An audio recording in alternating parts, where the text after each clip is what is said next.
পটল চিংড়ি। এই যে চিংড়ি মাছগুলো হলুদ আর নুন মাখিয়ে নিয়েছি, ওগুলো ভেজে নিয়েছি।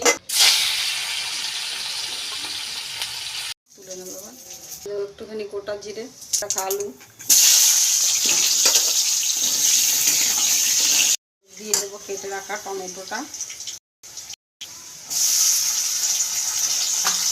এটাকে আমি খানিকক্ষণ ভালো করে ভাজা করে নেবো। টমেটো আলুটা ভাজা হয়ে গেছে। এবার দিয়ে দেবো আদা বাটা। এর মধ্যে আছে আদা বাটা, জিরে বাটা আর লঙ্কা বাটা।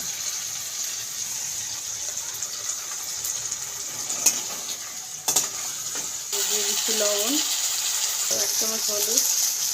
এখন মশলা দিয়ে কষানো হয়ে গেছে। এবার দিয়ে দেবো জল। এবার দিয়ে দেবো পটল আর চিংড়ি মাছটা।